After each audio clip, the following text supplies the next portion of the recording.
Story 1 of 43. St Kilda AFL player Lance Collard faces tribunal for alleged homophobic slur during VFL match. St Kilda AFL player Lance Collard faces tribunal for alleged homophobic slur during VFL match. Here's what every outlet agrees on. Lance Collard, 21, is a St Kilda forward facing a disciplinary tribunal for an alleged homophobic slur during a VFL match against Frankston in Round 2. Collard was initially banned for 3 weeks for a brawl involving a high hit on an opponent in the same match, later reduced to 2 weeks after pleading guilty. This incident follows a 6-game ban Collard received in 2024 for using a homophobic slur while playing for VFL side Sandringham, affiliated with Street Kilda. The AFL has referred a charge under AFL Rule 2.3a, Conduct Unbecoming, to a disciplinary tribunal hearing scheduled for next week. Collard allegedly used the homophobic slur during a heated exchange with another player in the VFL match against Frankston. But not all outlets told the same story. No contradictions found between the two sources on core factual claims. This story was covered by ABC News and news.com.au. Story 2 of 43. Australia's Matildas squad selection for FIFA Series friendlies in Kenya ahead of 2027 World Cup. Australia's Matildas squad selection for FIFA Series friendlies in Kenya ahead of 2027 World Cup. Here's what every outlet agrees on. The Matildas named a 22-player squad for FIFA Series friendlies in Kenya on April the 11th and 15th, 2024. Sam Kerr is captain of the Matildas squad for the Kenya friendlies. Mary Fowler, Ellie Carpenter, Katrina Gorey, and Kyra Kunikros are notable omissions from the squad. The Matildas will face Malawi, FIFA rank 153, on April 11th in Nairobi, followed by either Kenya, rank 134, or India, rank 67, on April 15th. The squad includes Caitlin Ford, Steph Catley, Hayley Rosso, Alana Kennedy, Mackenzie Arnold, and Claire Wheeler. But not all outlets told the same story. The Guardian mentions the squad is a near full-strength team, while ABC does not explicitly state this but focuses on absences like Claire Hunt and Fowler. No contradictions in specific factual claims between sources, all key details align. This story was covered by ABC News and The Guardian. Story 3 of 43. Israeli death penalty law for Palestinians sparks UN and international condemnation. Israeli death penalty law for Palestinians sparks UN and international condemnation. Here's what every outlet agrees on. The Israeli Knesset passed a new death penalty bill on March 11, 2024, making the death penalty the default sentence for Palestinians in the occupied West Bank convicted of deadly terrorism attacks by military courts. UN Rights Chief Volker Turk warned the law is patently inconsistent with Israel's international law obligations and could constitute a war crime if applied in the occupied Palestinian territory. The bill allows executions to be carried out within 90 days of sentencing, with condemned individuals held in a separate facility with restricted access to legal consultations. Israel has only applied the death penalty twice since its founding, in 1948, military captain for treason, and in 1962, Adolf Eichmann for Nazi crimes. Spain's Prime Minister Pedro Sanchez condemned the law as a step towards apartheid and called it an asymmetric measure with same crime, different punishment. But not all outlets told the same story. ABC states the Knesset passed the bill late on Monday, local time, while The Guardian does not specify the exact timing of the vote. ABC mentions the bill was passed after a security committee made some amendments to the bill, but The Guardian does not explicitly state whether the amendments were part of the final vote or a separate stage. The Guardian specifies the bill would allow courts to impose the death penalty without a prosecutor's request, while ABC does not mention this detail. This story was covered by ABC News and The Guardian. Story 4 of 43. Climate change threatens Australia's superb fairy-wren with extinction within decades. Climate change threatens Australia's superb fairy-wren with extinction within decades. Here's what every outlet agrees on. The superb fairy-wren was voted Australia's favourite bird in 2013 and 2021 Guardian BirdLife Australia polls. Researchers predict the superb fairy-wren population at Canberra's Australian National Botanic Gardens could go extinct within 30 to 40 years under intermediate and very high carbon emission scenarios, 2059 to 2062. The study found population extinction is likely to happen very fast within 30 to 40 years in intermediate and very high emission scenarios. The superb fairy-wren suffered low breeding success during dry springs and reduced adult survival following unusually warm winters and hot summers. Researchers used nearly 30 years of weekly observations to track the bird's survival impacts from climate change. But not all outlets told the same story. The Guardian states the extinction risk is within 30 to 40 years under intermediate and very high emission scenarios, while ABC specifies 2059 to 2062 for extinction under those scenarios. The Guardian mentions extinction risk even under optimistic emission scenarios, but ABC does not explicitly state this. The Guardian does not mention the 50% mortality rate in the Botanic Gardens or the 70% mortality rate in Mount Ainsley's group, only ABC reports these figures. This story was covered by ABC News and The Guardian. Story 5 of 43. Tropical Cyclone Narelle's landfall in Western Australia and its unique red sky phenomenon. Tropical Cyclone Narelle's landfall in Western Australia and its unique red sky phenomenon. Here's what every outlet agrees on. Tropical Cyclone Narelle made landfall in Western Australia on Friday, March 27, roughly 900 kilometers north of Perth in the Food Bowl region. The skies over Shark Bay turned an eerie blood red before the cyclone's landfall due to iron-rich dust stirred up by strong winds. Jessica Lingard, Bureau of Meteorology, and Angus Hines, Bureau of Meteorology, both attributed the red sky to iron-infused dust from the Pilbara region's rust-red soils. The Pilbara, home to Australia's iron ore industry, is less than 400 kilometres northeast of Denham, where the dust phenomenon was observed. Cyclone Narelle became the first storm system in over 20 years to make landfall in 3 of Australia's states' territories. But not all outlets told the same story. The Guardian does not mention the specific time, 3:30 p.m, when the sky turned red, while ABC cites Kerry Shepherd's observation of this exact time. The Guardian does not reference the even lighting explanation for the dark red appearance, only ABC's Angus Hines attributes this to cloud cover. ABC highlights the red dirt being washed off streets in Denham with Facebook images, while The Guardian does not mention this detail.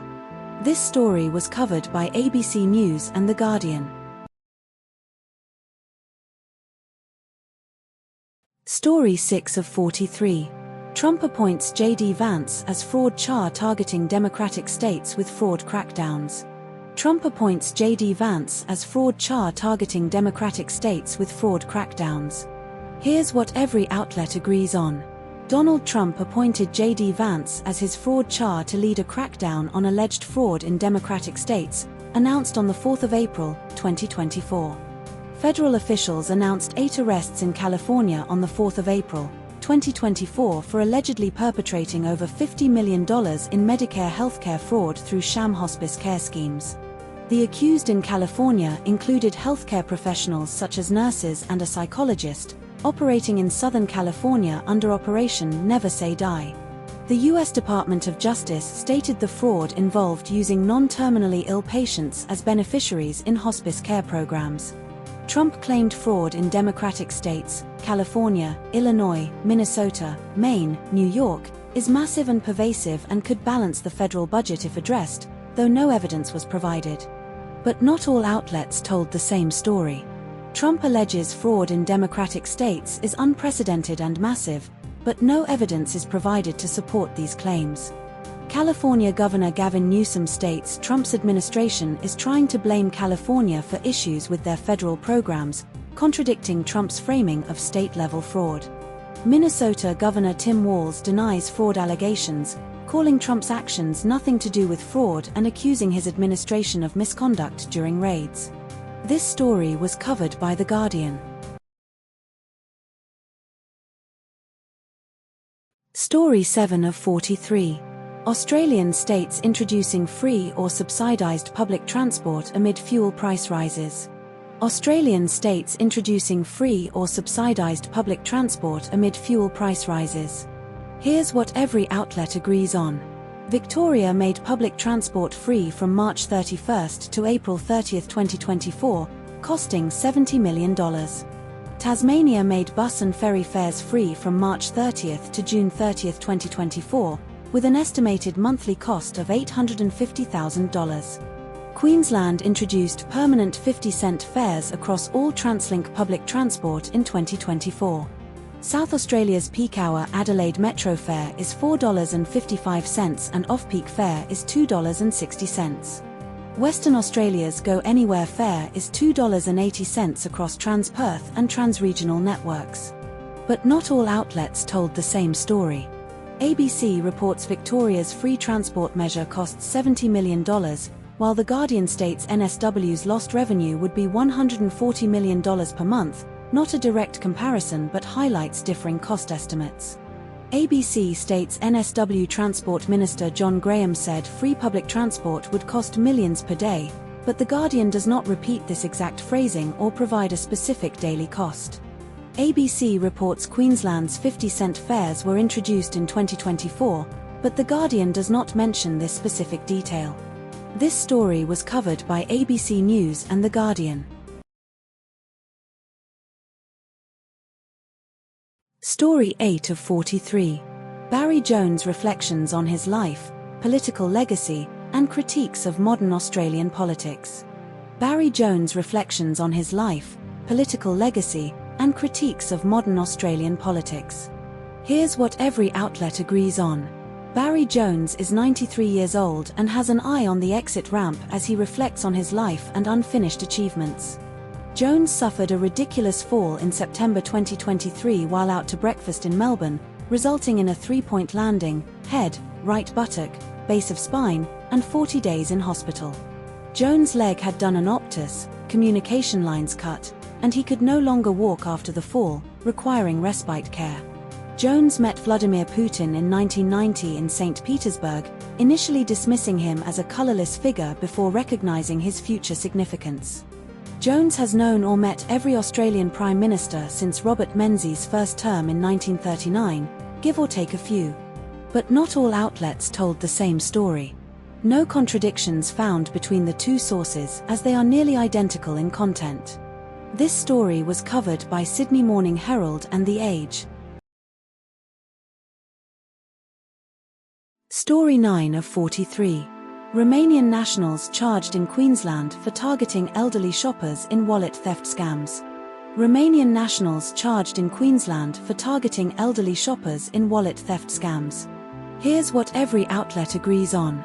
3 Romanian nationals, 2 men aged 49 and 42, 1 woman aged 29, were arrested in 8 Mile Plains on the 28th of March, 2024 for allegedly stealing from elderly victims at Queensland shopping centres.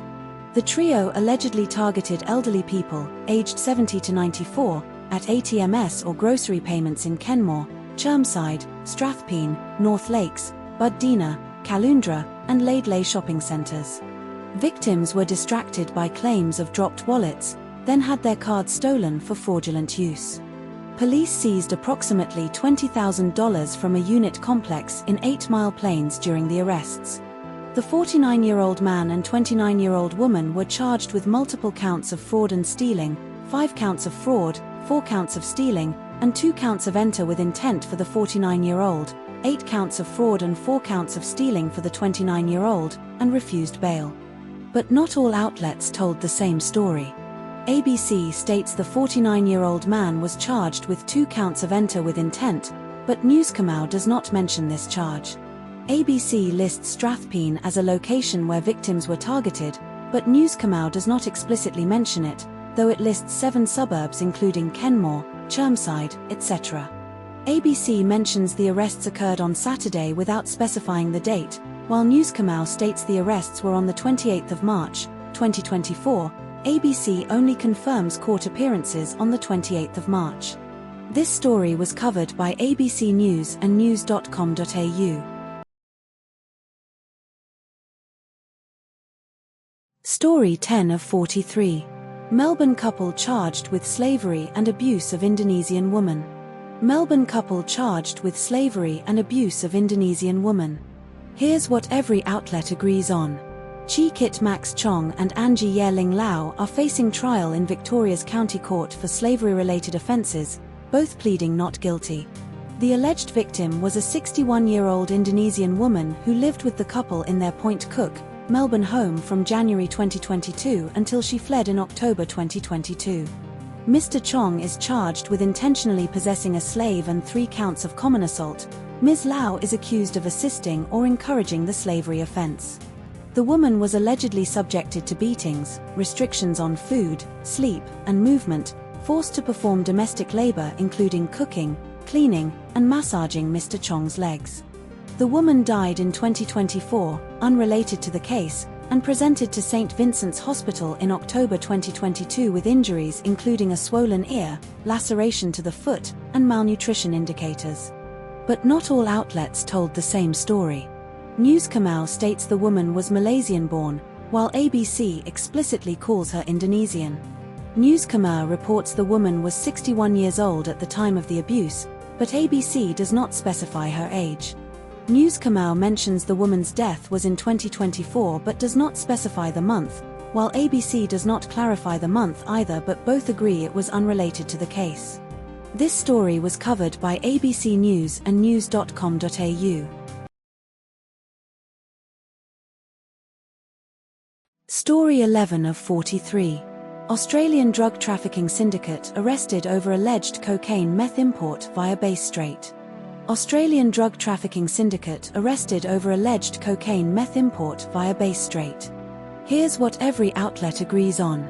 9 men aged between 31 and 72 were arrested across Victoria and Sydney over alleged drug trafficking conspiracy. 8 arrests occurred in Victoria, Morwell, Glenroy, Cranbourne, Cranbourne West, Cranbourne South, Greenvale, and 1 in Sydney, St Clair. The investigation, named Operation Bruce Cremorne, involved Australian Federal Police, Victoria Police, Australian Border Force, and the Australian Criminal Intelligence Commission. The operation lasted 10 months and began after a commercial trawler sank off Victoria's Port Albert in May 2023, raising suspicions about its crew's movements. Police allege the syndicate attempted multiple times to rendezvous in Bass Strait with a mothership to receive tons of cocaine and methamphetamine. But not all outlets told the same story. The Guardian mentions 30 kilograms of methamphetamine seized in Perth and 41 kilograms of cocaine in regional Victoria as separate syndicate-linked seizures, but ABC does not reference these specific seizures. The Guardian does not explicitly name the operation as Operation Bruce Cremorne, while ABC does. The Guardian states the syndicate allegedly tried to import tons of cocaine and methamphetamine without specifying a quantity, while ABC specifies up to 3.5 tons of cocaine. This story was covered by ABC News and The Guardian. Story 12 of 43.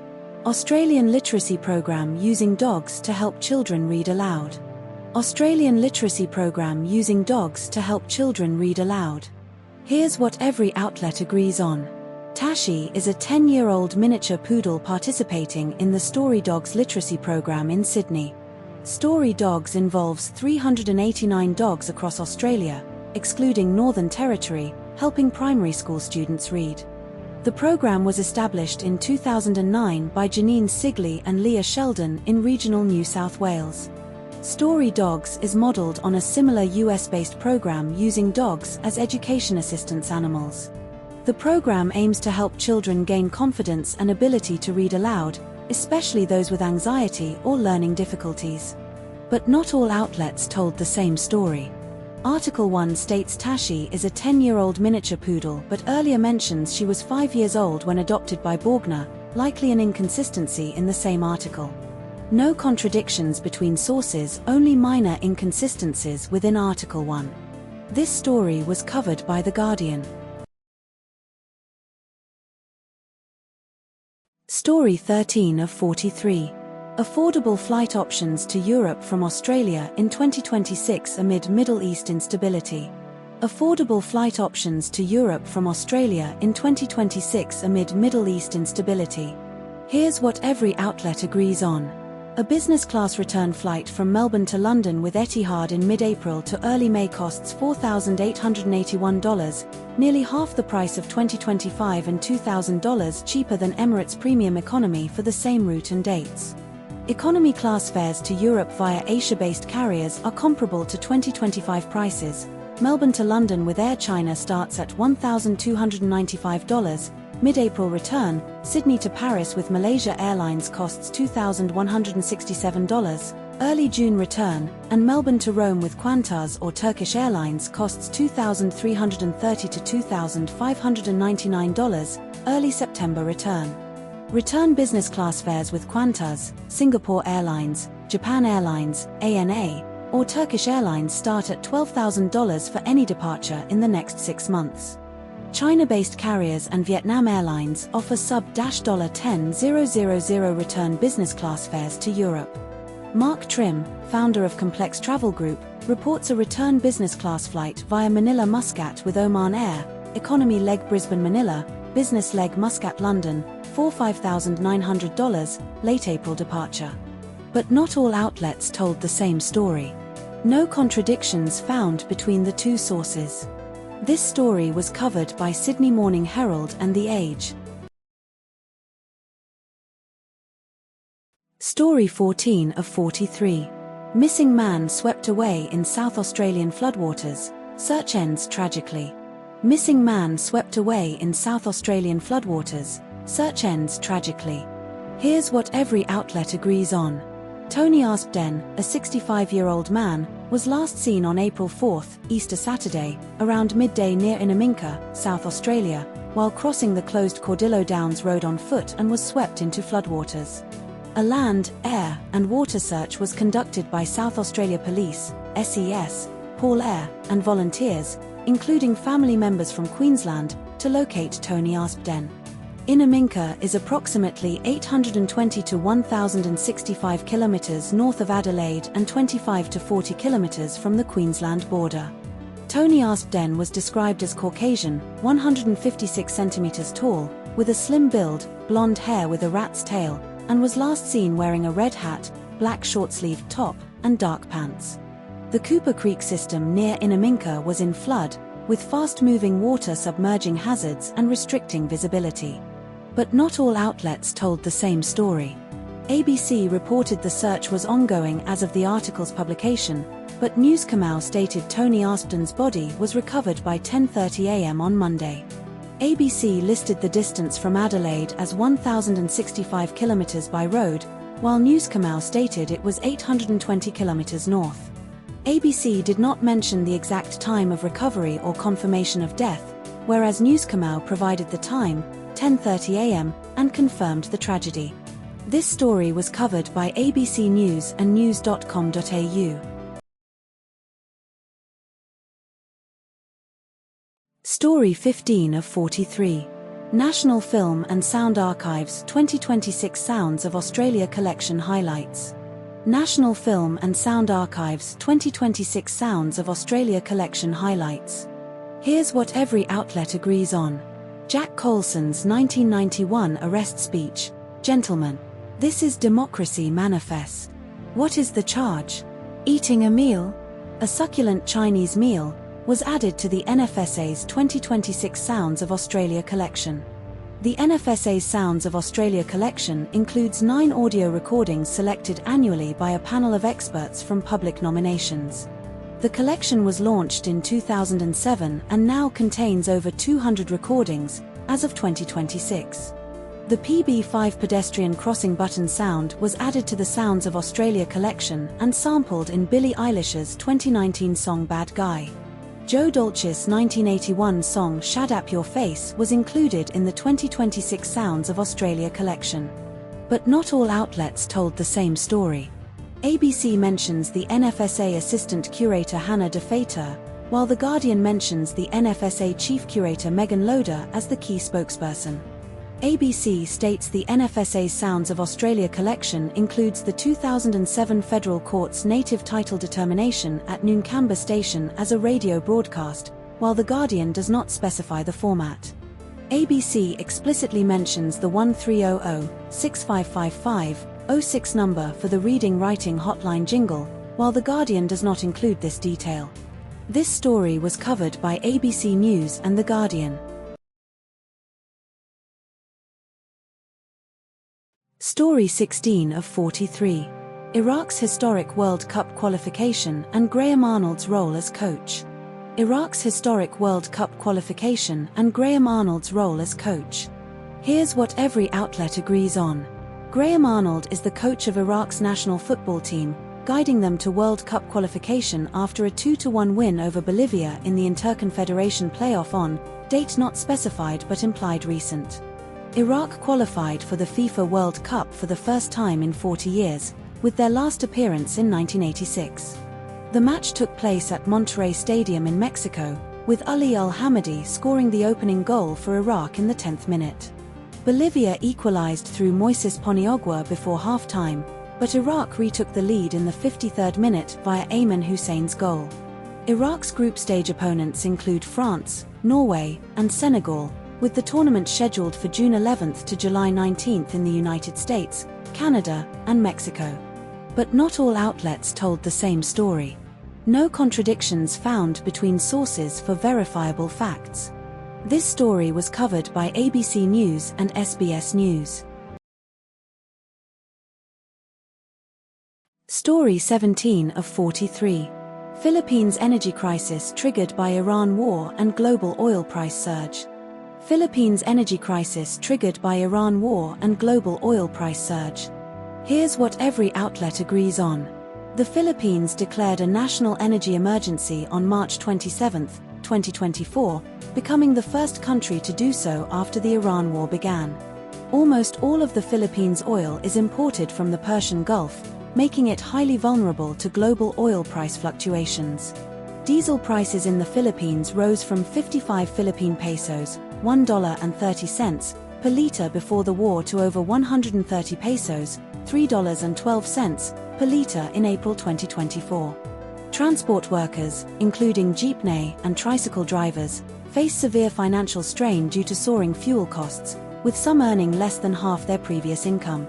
The government secured alternative oil supplies of over 1 million barrels for April 2024 to bolster dwindling stockpiles. But not all outlets told the same story. ABC reported diesel prices rising to 130 pesos, $3.12, per litre, while The Guardian did not specify the exact current price but focused on a 60% surge from pre-war levels.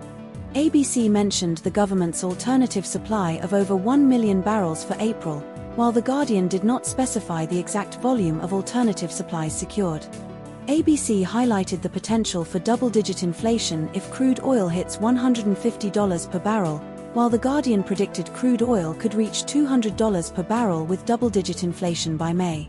This story was covered by ABC News and The Guardian. Story 18 of 43. House fire in Devonport, Tasmania, results in fatality and ongoing investigation. House fire in Devonport, Tasmania, results in fatality and ongoing investigation. Here's what every outlet agrees on. A house fire occurred on Gun Street, Devonport, Tasmania, at approximately 5 a.m. on Monday. Firefighters from the Tasmania Fire Service, TFS, extinguished the blaze and found a deceased woman inside the unit. The victim is believed to be the resident of the property and is described as a woman in her 60s. A formal identification process will be conducted, and a report will be prepared for the coroner. Investigations into the cause of the fire will continue, with a press conference or update expected later in the day. But not all outlets told the same story. ABC does not mention the victim's age, while Newskamau states the victim is a woman in her 60s. ABC reports the investigation into the cause of the fire will begin on Monday, but the event already occurred at 5 a.m. on Monday. ABC does not mention multiple 000 calls from neighbors, while Newskamau states neighbors raised the alarm with multiple calls. This story was covered by ABC News and news.com.au. Story 19 of 43.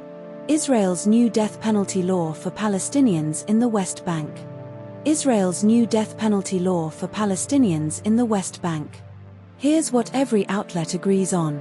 Israel's parliament passed a law making the death penalty by hanging the default punishment for Palestinians in the West Bank convicted of lethal attacks against Israelis, with executions to occur within 90 days of sentencing. The legislation applies only to future cases and does not retroactively affect Palestinians convicted before its enactment, including those released in recent ceasefire deals. Itamar Ben-Gvir, Israel's national security minister, was a key backer of the bill and wore a noose-shaped lapel pin symbolizing executions, describing hanging as one of the options alongside the electric chair or euthanasia. The law removes judicial discretion, allowing military courts in the West Bank to impose death sentences with a simple majority vote, without requiring prosecutorial requests or clemency options for Palestinians under occupation. The UN, EU, and multiple Western governments, Britain, France, Germany, Italy, condemned the law, calling it discriminatory, a violation of international law, and a breach of human rights principles. But not all outlets told the same story. The Guardian, Article 1, states executions will occur within 90 days of sentencing, while ABC claims the law will take effect within 30 days. The Guardian, Article 3, describes Israel's prison system as a network of torture camps with systematic violence and starvation, a claim not explicitly supported by factual details in ABC or Guardian, Article 1. ABC notes the law does not apply to Palestinians convicted of October 7 attacks, but Guardian, Article 1, does not mention this exclusion explicitly. This story was covered by ABC News and The Guardian. Story 20 of 43. TT Line ferry operator introduces 15% fuel surcharge due to rising fuel costs. TT Line ferry operator introduces 15% fuel surcharge due to rising fuel costs. Here's what every outlet agrees on. TT Line announced a 15% fuel surcharge on new Spirit of Tasmania ferry tickets effective immediately, tomorrow. Fuel prices for TT Line increased by 80%, leading to projected $50 million in losses. The surcharge will not apply to existing bookings and is described as temporary by TT Line. TT Line chairman Ken Konofsky stated the surcharge is not intended to generate profit but to recover costs. Freight customers already pay a fuel levy under existing contracts. But not all outlets told the same story. News Kamau states the surcharge could remain even after fuel prices drop to distribute costs, while ABC emphasizes it will be removed at the earliest opportunity. News Kamau mentions the surcharge may stay to reduce the impost on individual passengers, but ABC does not explicitly mention this justification. News Kamau provides specific surcharge amounts for different passenger types: $228, $107, $147, while ABC only mentions approximate figures: $107 for car cabin, $228 for caravan cabin, without specifying the $147 figure. This story was covered by ABC News and news.com.au. Story 21 of 43. German celebrity couples' digital abuse allegations spark legal and legislative debate on online violence. German celebrity couples' digital abuse allegations spark legal and legislative debate on online violence. Here's what every outlet agrees on. Leon Fernandez and Christian Ullmann were a high-profile German celebrity couple married since 2011, with a daughter, who separated in 2023-2024. Fernandez accused Ullmann in Der Spiegel of creating fake social media profiles in her name, distributing sexualized images, videos, and subjecting her to domestic violence.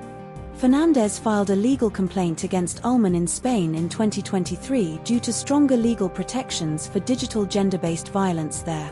Ullmann denies the allegations and has threatened legal action against Der Spiegel for its reporting. Protests in Germany, including over 10,000 at Brandenburg Gate, demanded stronger laws against digital sexual violence and deepfakes. But not all outlets told the same story. Article 1 states Fernandez claims Ullmann confessed to abuse after her 2024 documentary aired, while Article 2 does not mention this timeline or confession. Article 1 describes the abuse as identity abuse, not AI deepfakes, whereas Article 2 frames it primarily as AI-generated pornographic deepfakes. Article 1 emphasizes Ullman's lawyer denied creating deepfakes but admitted to impersonation, while Article 2 omits this distinction and focuses solely on deepfake denials. This story was covered by The Guardian. Story 22 of 43.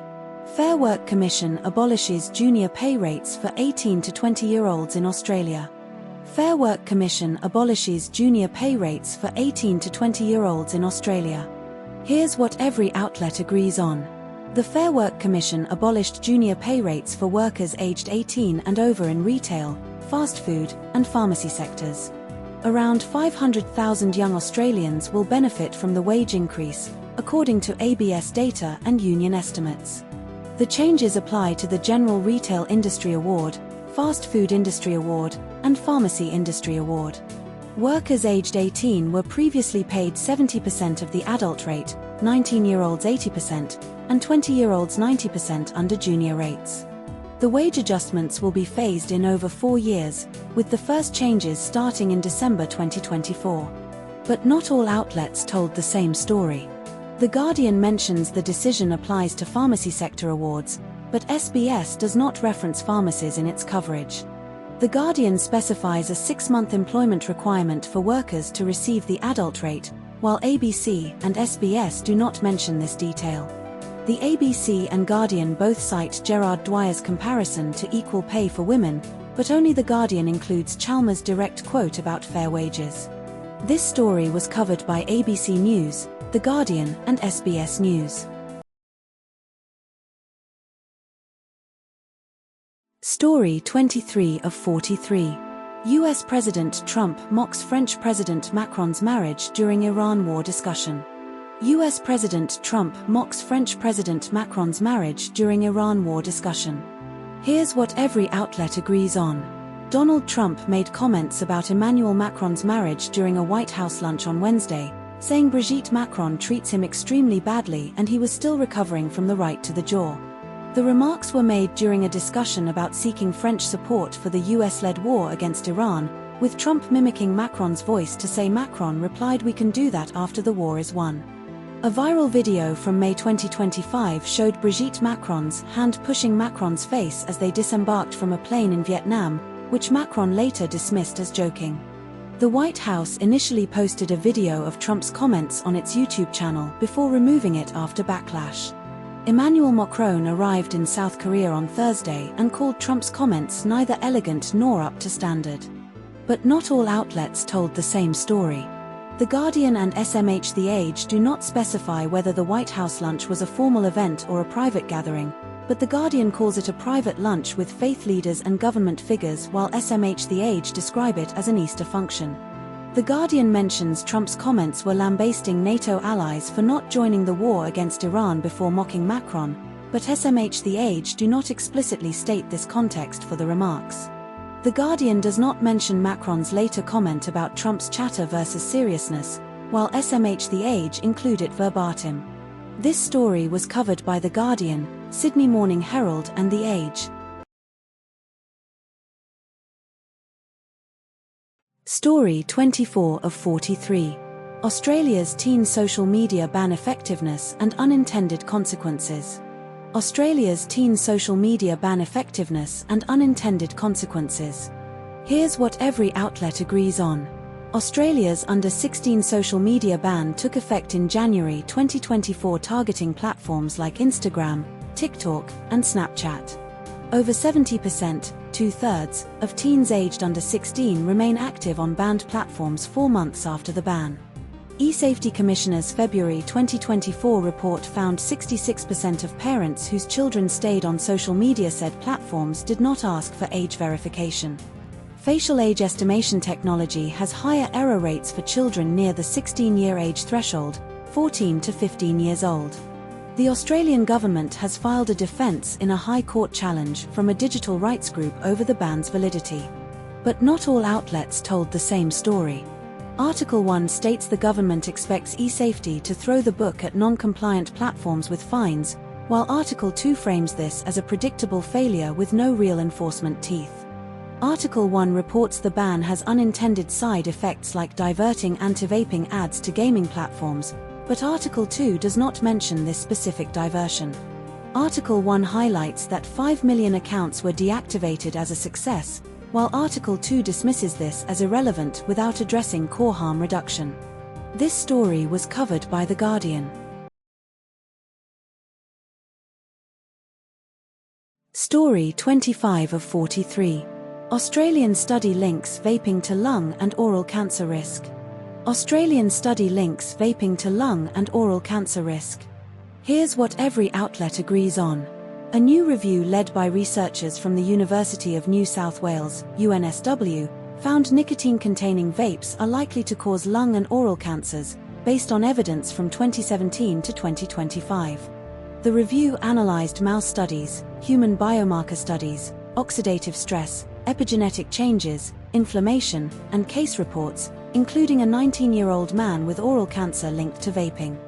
Australia's federal government strengthened vaping legislation in 2024 to restrict sales to pharmacies for smoking cessation or nicotine dependence management only. Black market vapes in Australia often contain nicotine despite misleading labels, according to Alexander Larcombe, Curtin University, and ABC's reporting. The review did not establish a definitive epidemiological link between vaping and cancer but identified biological markers, DNA damage, inflammation, associated with cancer risk. But not all outlets told the same story. ABC states the review provided by far the strongest evidence that vapes cause cancer, while The Guardian frames it as identifying early warning signs without definitive proof. The Guardian quotes Professor Stephen Duffy as saying vaping is not as harmful as smoking, but ABC's Richard Edwards implies vaping is almost certain to be harmful and highly addictive.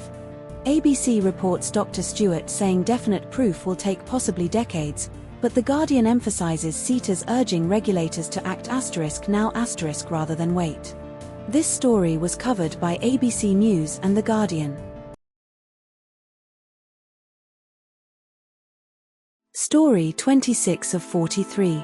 US-Iran war escalation and Trump's threats to destroy Iranian infrastructure if ceasefire fails. US-Iran war escalation and Trump's threats to destroy Iranian infrastructure if ceasefire fails. Here's what every outlet agrees on. Donald Trump threatened to obliterate Iran's electric generating plants, oil wells, Karg Island, and possibly all desalinization plants if Tehran does not agree to a ceasefire shortly. Guardian, Newsco.mu, ABC. Iran's Foreign Ministry spokesperson Esmail Baghai acknowledged receiving a 15-point proposal from the Trump administration via intermediaries. Guardian, ABC. Iran described US peace proposals as excessive, unrealistic, irrational, illogical, and excessive. Guardian, ABC. Thousands of US troops, including 2,500 Marines, have arrived in the Middle East, with additional forces building capacity for potential future operations. Guardian, ABC. Oil prices are on track for a record monthly rise, with Brent crude up 54% since March. Guardian. But not all outlets told the same story. The Guardian reports Trump's deadline is shortly without a specific date, while Newsco.mu explicitly states the US extended the deadline to April 6. The Guardian mentions Iran's parliament is looking at exiting the Nuclear Non-Proliferation Treaty, while Newsco.mu states Iran's parliament is considering exiting it, slightly different phrasing but implies urgency. The Guardian reports Iran's missile strikes killed 2 UN peacekeepers in Lebanon on Monday, but ABC does not mention this specific incident. This story was covered by ABC News, The Guardian, and news.com.au. Story 27 of 43. NASA's Artemis II mission, first crewed lunar flyby in over 50 years. NASA's Artemis II mission, first crewed lunar flyby in over 50 years. Here's what every outlet agrees on. The Artemis II mission launched on November 16, 2024, corrected from April based on context, carrying 4 astronauts: Reed Wiseman, Commander, Victor Glover, Christina Koch, and Jeremy Hansen on a 10-day flyby around the Moon without landing. The crew will travel farther from Earth than any humans before, reaching a maximum distance of approximately 252,757 miles, 406,772 kilometers, surpassing the Apollo 13 record of 248,655 miles, 400,171 kilometers set in 1970. The mission includes the first woman, Christina Koch, first person of color, Victor Glover, and first non-American, Jeremy Hansen, to travel beyond low Earth orbit. The Orion spacecraft will enter the Moon's sphere of influence on Day 6, where the Moon's gravity dominates Earth's, and will pass approximately 4,000 to 6,000 miles above the lunar surface during the 6-hour flyby. The translunar injection burn occurred 26 hours after launch, propelling the crew toward the Moon on a free return trajectory using lunar gravity for slingshot maneuvering. But not all outlets told the same story. Article 1, ABC, states the Artemis II crew will reach a maximum distance of 252,757 miles, 406,772 kilometers, while Article 10, ABC, later clarifies the record-breaking distance as 426,500 kilometers, 265,000 miles during the flyby, implying a discrepancy in the exact maximum distance reported. Article 5, Guardian, mentions the launch was scheduled for 6:24 p.m. Eastern Standard Time on Wednesday, but Article 9, Guardian, and Article 11, ABC, confirm the actual launch time was 9:24 a.m. Australian Eastern Daylight Time, or equivalent UTC time, indicating a time zone confusion in earlier reporting. Article 7, ABC, states the launch was originally planned for February but was grounded by technical issues, while Article 4, Guardian, mentions the launch was delayed due to a helium leak and required rolling the rocket back to the hangar in late February, with no mention of an original February launch attempt in other sources. This story was covered by ABC News and The Guardian. Story 28 of 43. Australian aid worker Zomi Francom's death in Israeli drone strike and ongoing investigation. Australian aid worker Zomi Francom's death in Israeli drone strike and ongoing investigation. Here's what every outlet agrees on. Zomi Francom, 43, an Australian aid worker for World Central Kitchen, was killed on April 1, 2024, along with 6 colleagues in an Israeli drone strike on a humanitarian convoy in Gaza. The Israeli Defense Forces, IDF, conducted an internal investigation, dismissing 2 officers and reprimanding 3 others over the strike. Former Australian Defence Force Chief Mark Binskin's 2024 report found a significant breakdown in situational awareness and serious failures in IDF procedures, concluding the strike was not knowingly or deliberately directed against the convoy. Binskin's report noted IDF controls failed, leading to errors in decision-making and misidentification, likely compounded by confirmation bias. Israel's ambassador to Australia, Hillel Newman, stated the investigation into Francom's death is ongoing and has not been shelved or concluded. But not all outlets told the same story. The Guardian reports Israel's ambassador claimed 200-plus journalist deaths in Gaza were exaggerated disinformation, but the CPJ, cited in The Guardian, found 86 journalists killed by Israel in 2025 alone. The Guardian states the Francom family has never received a personal apology or compensation, while ABC's Hillel Newman only mentioned sympathy was expressed, not a formal apology. The Guardian and ABC both cite Binskin's report as concluding the strike was not intentional, but The Guardian highlights his criticism of confirmation bias in IDF decision-making, while ABC omits this detail. This story was covered by ABC News, The Guardian, and news.com.au. Story 29 of 43.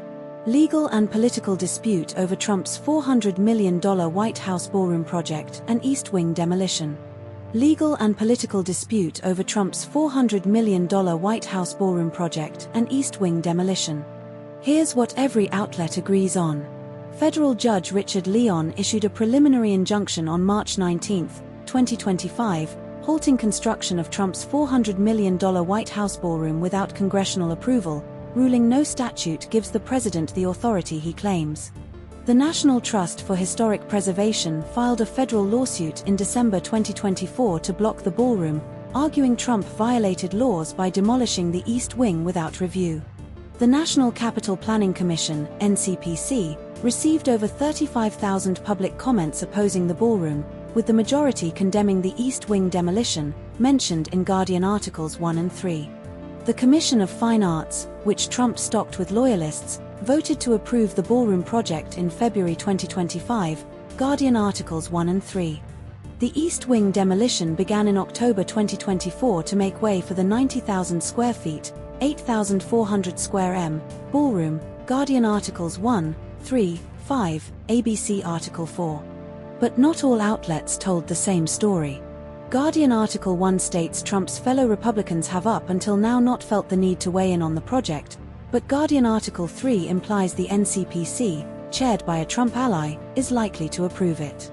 Guardian article 2 claims the NPS argues halting construction poses grave national security harms, while Judge Leon's ruling, ABC article 4, states he reviewed private government materials and concluded halting construction wouldn't jeopardize security. Guardian article 1 reports Trump's administration is appealing the decision, but ABC article 4 does not mention this appeal explicitly. This story was covered by ABC News, The Guardian, and news.com.au.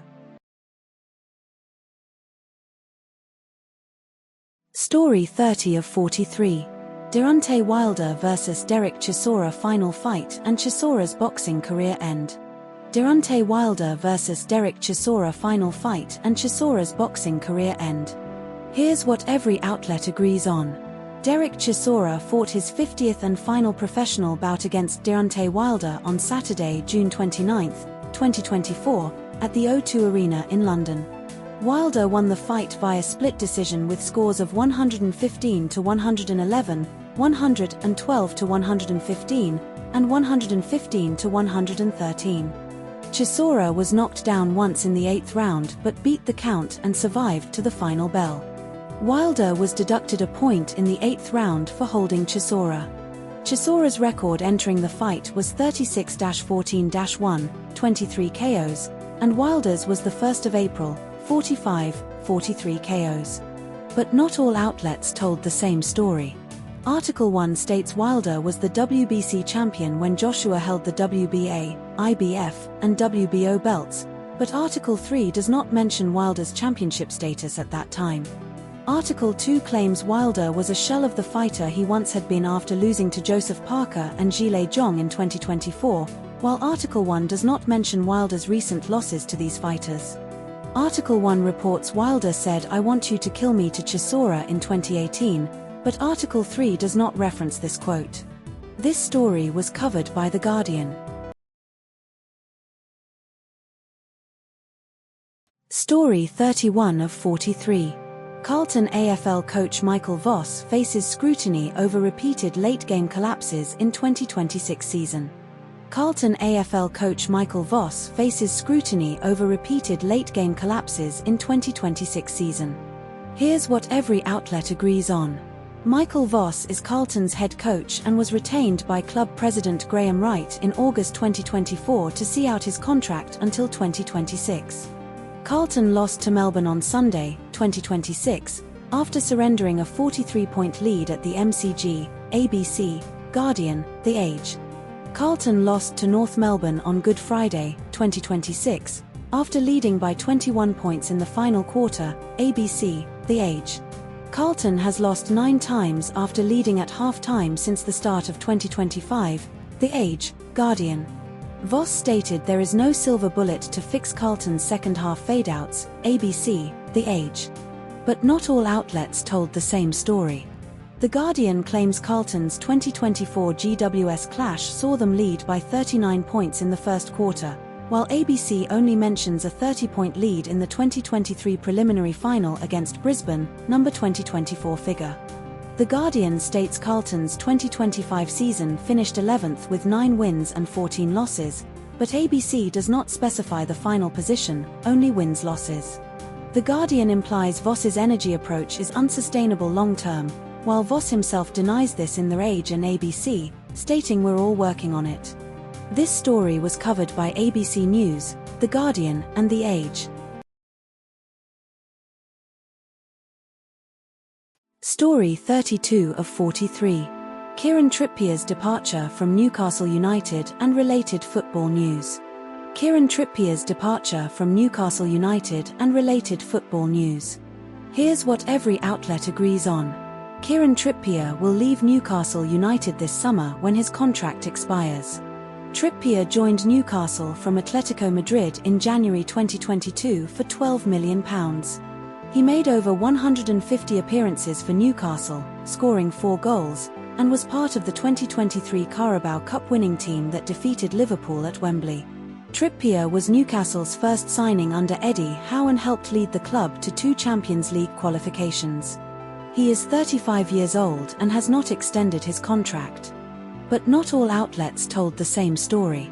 No contradictions found between the 2 Guardian articles regarding Trippier's departure. This story was covered by The Guardian. Story 33 of 43. NSW fuel price enforcement and consumer reporting crackdown amid fuel crisis. NSW fuel price enforcement and consumer reporting crackdown amid fuel crisis. Here's what every outlet agrees on. NSW Fair Trading issued 93 penalty notices to service stations for price mismatches between Bowser and fuel check listings. About 75% of NSW service stations, 1,800 out of 2,400, were inspected in April as part of a compliance blitz. Penalties include on-the-spot fines of $1,100, with maximum court penalties of $22,000 for individuals and $110,000 for corporations. Fuel check daily users surged from 10,000 to 500,000 by late March due to fuel price concerns. NSW government injected $2.2 million into fuel check to improve data collection and transparency. But not all outlets told the same story. ABC and News.com.au mention 24 fines based on consumer reports, but The Guardian does not specify this detail. The Guardian states fuel prices dropped by up to 32 cents per litre after excise and GST cuts, while ABC and News.com.au only mention 26.3 plus 5.7 cents. The Guardian reports WA increased penalties to $4,000 for non-compliance, but ABC and News.com.au do not mention this change. This story was covered by ABC News, The Guardian, and News.com.au. Story 34 of 43. Australia's fuel supply crisis and government response amid Middle East conflict. Australia's fuel supply crisis and government response amid Middle East conflict. Here's what every outlet agrees on. Australia's current fuel reserves include 30 days worth of diesel, 39 days worth of petrol, and 30 days worth of jet fuel, ABC Article 1 and ABC Article 2. All fuel shipments to Australia are secured through May 2024, ABC Article 1 and ABC Article 2. The federal government has not publicly indicated a clear threshold for restricting petrol consumption or rationing, ABC Article 1 and ABC Article 2. Internal government modelling from mid-March assumed rationing would only be considered if the national stockpile dropped to 10 days' supply, ABC Article 1 and ABC Article 2. The government has halved the fuel excise by 26.3 cents per litre for 3 months starting April 1st, saving motorists $19 per 65-litre tank, ABC Article 1 and ABC Article 2. But not all outlets told the same story. Article 1 states the government's modelling assumed voluntary measures would begin when stockpiles fell to 15 days, while Article 2 only mentions 10 days as the threshold for rationing without specifying voluntary measures trigger. Article 1 claims the government's modelling from mid-March predicted diesel stockpiles would last 6 months in a 20% import reduction scenario, but Article 2 does not repeat this specific duration for the 20% scenario, only stating 10 weeks for a 40% reduction. Article 1 reports that the government is not considering rationing at this stage, while Article 2 includes a quote from Treasurer Jim Chalmers saying the government is working to avoid rationing but not explicitly stating it is off the table entirely. This story was covered by ABC News. Story 35 of 43. US directs embassies to counter foreign disinformation using X and military psychological ops. US directs embassies to counter foreign disinformation using X and military psychological ops. Here's what every outlet agrees on. The US State Department issued a cable signed by Secretary of State Marco Rubio on March 29 directing all American embassies and consulates to launch coordinated campaigns against foreign propaganda and disinformation. The cable instructs embassies to work alongside the US military's Psychological Operations Unit, MISO, formerly PSYOP, to counter disinformation. Elon Musk's platform X, formerly Twitter, and its Community Notes feature were explicitly endorsed in the cable as an innovative tool to combat anti-American propaganda without compromising free speech or privacy. The US is targeting disinformation from Iran, Russia, and China, with Iran's state disinformation apparatus described as one of the world's most sophisticated. The cable outlines 5 broad goals: countering hostile messaging, expanding access to information, exposing adversary behavior, elevating pro-US local voices, and promoting telling America's story. But not all outlets told the same story. No contradictions found between the two sources, as Article 2 is a condensed repetition of Article 1 with no conflicting information. This story was covered by The Guardian. Story 36 of 43. Western Australia faces severe mouse plague threatening agriculture and homes. Western Australia faces severe mouse plague threatening agriculture and homes. Here's what every outlet agrees on. CSIRO research officer Steve Henry reported mouse numbers exceeding 2,000 to 800 per hectare in Western Australian cropping zones, Midwest, Wheatbelt, Goldfields Esperance, as of 2024, with some paddocks seeing up to 8,000 mice hectare. Farmers in WA are experiencing unprecedented mouse infestations, with reports of mice damaging homes, e.g., chewing through plastic containers, milk cartons, and food supplies. Steve Henry warned that mice are breeding rapidly. Females can produce 6 to 10 offspring every 19 to 21 days, starting at 6 weeks old, leading to exponential population growth. WA Farmers Chief Executive Trevor Whittington stated the plague threatens $1 billion worth of grain crops, wheat, barley, canola, and is worsening due to recent cyclonic rains and warm temperatures. Farmers require federal approval to access high-strength mouse bait, ZP50, which is currently restricted, adding to existing challenges like fuel shortages and low grain prices. But not all outlets told the same story. News Kamau states farmers are finding tilde 4,000 burrows per hectare, while ABC does not mention burrow counts but focuses on mice per hectare, 2,000 to 800, implying higher density.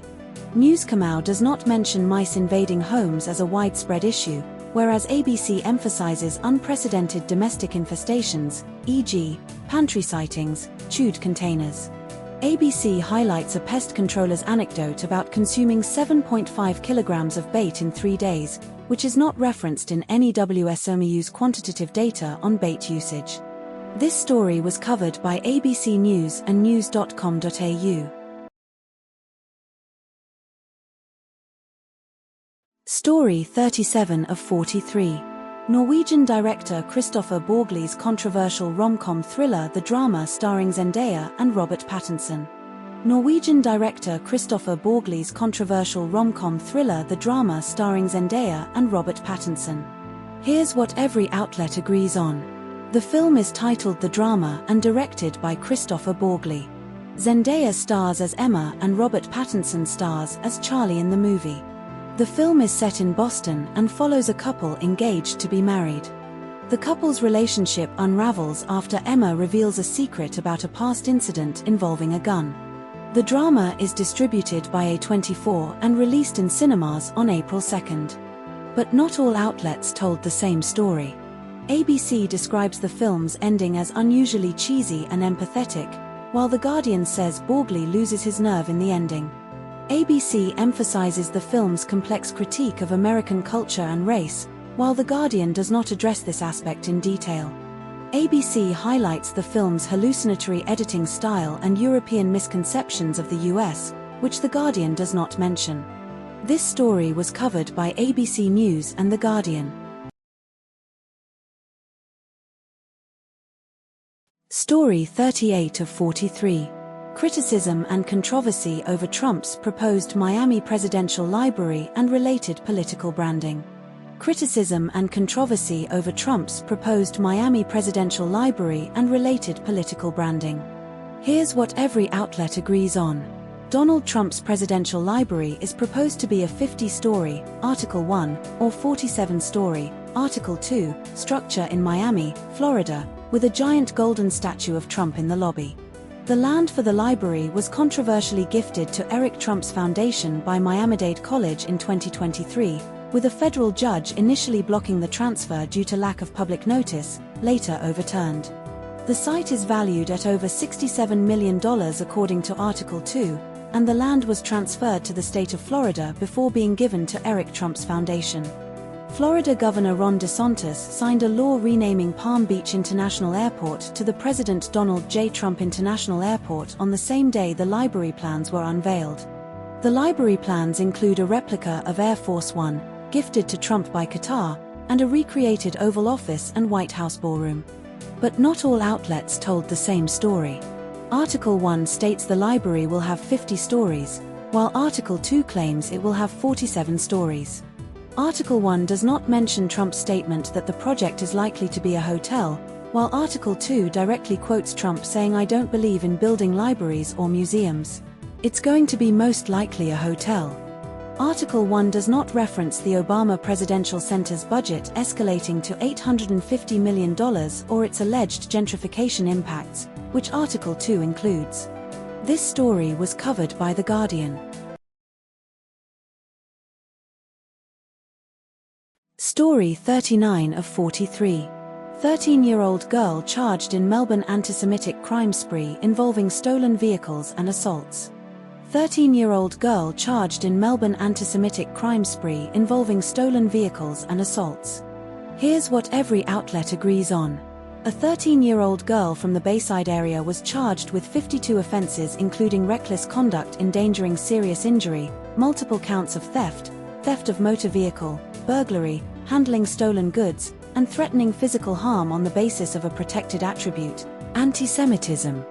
The girl allegedly drove a stolen black Hyundai sedan in Melbourne's southeastern suburbs, Hampton, Riponlia, Caulfield, over multiple days last week. On the 25th of March, the girl and two other girls allegedly shouted offensive anti-Semitic remarks and threw eggs at pedestrians in Riponlia. On the 28th of March, the Hyundai allegedly swerved towards Jewish families crossing Hotham Street and Glen Eira Road in Riponlia at approximately 7 p.m., narrowly missing them. The stolen Hyundai was taken from a gym in Caulfield. But not all outlets told the same story. The Guardian and ABC mention the stolen Hyundai was taken from a gym in Caulfield, but the Age does not specify the location of the Hyundai theft beyond Caulfield. The Guardian and ABC both report the hit-and-run SUV was silver, but the Age does not specify the SUV's color. The Guardian and ABC state the e-scooter crash occurred in Elwood just after midnight on the 27th of March, while the Age does not specify the exact time but confirms the location and sequence of events. This story was covered by ABC News, The Guardian, and The Age. Story 40 of 43. Conviction and prison sentencing of Nicole Daydun for forced labor in orgasmic meditation cult One Taste. Conviction and prison sentencing of Nicole Daydun for forced labor in orgasmic meditation cult One Taste. Here's what every outlet agrees on. Nicole Daydun was sentenced to 9 years in federal prison for forced labor conspiracy in March 2024. Daydun was ordered to forfeit $12 million and 7 victims received roughly $890,000 in restitution. Rachel Cherwitz, One Taste's former sales director, was sentenced to 6.5 years in prison for her role in the scheme. One Taste was founded in 2004 in San Francisco by Nicole Daydun as a wellness company promoting orgasmic meditation, OM. The practice involved women lying in a nest with legs open while a man stroked their clitoris for 15 minutes in a goalless meditation session. But not all outlets told the same story.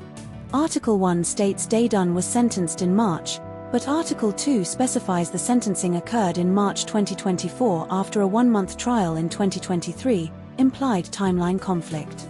Article 1 claims Dayton was sentenced to federal prison after a judge ruled on psychological, emotional, and financial coercion, while Article 2 states the judge ruled it was criminal and not about enlightenment. Article 2 reports Dayton's lawyers argued for leniency citing 200+ letters of support, but Article 3 does not mention this number or detail the defense's character references. This story was covered by The Guardian. Story 41 of 43. Australian couple renovates French chateau for cost of Sydney apartment. Australian couple renovates French chateau for cost of Sydney apartment. Here's what every outlet agrees on. The couple purchased Chateau de la Roche-Joubert in the Dordogne region of France. The property cost equivalent to a 1 or 2 bedroom apartment in Sydney. The renovation began in 2020 during the COVID-19 pandemic when the husband stopped work. Friends visited the chateau before purchase and encouraged the couple to proceed. The sale initially fell through 3 months after initial interest but later succeeded. This story was covered by Sydney Morning Herald and The Age. Story 42 of 43. Donald Trump's threats to withdraw the US from NATO amid Iran Strait of Hormuz tensions. Donald Trump's threats to withdraw the US from NATO amid Iran Strait of Hormuz tensions. Here's what every outlet agrees on. Donald Trump called NATO a paper tiger in interviews with the UK's Daily Telegraph and The Guardian, SMH, stating he had long doubted its credibility. Trump said US withdrawal from NATO is beyond reconsideration in response to European allies not supporting US military action against Iran over the Strait of Hormuz. US Secretary of State Marco Rubio previously described NATO as a one-way street and suggested the US should reconsider its membership after the Middle East war. A 2023 US law requires Senate approval, 2/3 majority, for any president to withdraw the US from NATO, sponsored by Rubio. NATO was founded on April 4, 1949, and currently has 32 member nations. But not all outlets told the same story. SMH reports Trump's comments came after Rubio's remarks, while ABC does not mention Rubio's role in triggering Trump's statements. SMH states Trump's remarks were made in response to European allies not supporting US military action against Iran, but ABC does not specify this context. ABC claims Trump accused the UK of having no navy and criticized Starmer's energy policies, which is not mentioned in SMH. This story was covered by ABC News and Sydney Morning Herald. Story 43 of 43. King Charles III state visit to the US amid Iran war tensions and political backlash. King Charles III state visit to the US amid Iran war tensions and political backlash. Here's what every outlet agrees on. King Charles III and Queen Camilla will visit the US as a state visit between April the 27th and 30th, 2025, per both sources. The visit is the first by a British monarch to the US in nearly 20 years, following Queen Elizabeth II's 2007 trip, per both sources. King Charles is expected to address the US Congress during the visit, per both sources. Donald Trump confirmed the visit on Truth Social, stating he greatly respects the king and looks forward to meeting him, per both sources. France, Spain, and Italy have restricted US military airspace or denied landing rights for US warplanes over Iran war operations, per both sources. But not all outlets told the same story. ABC states Trump called UK aircraft carriers toys and unwanted last week, but The Guardian does not quote this exact criticism. ABC reports Trump's Truth Social post urging the UK to go and get their own oil from the Strait of Hormuz, while The Guardian only mentions contempt without this specific quote. ABC includes the 250th anniversary of American independence as a key event during the visit, but The Guardian does not mention this detail. This story was covered by ABC News and The Guardian.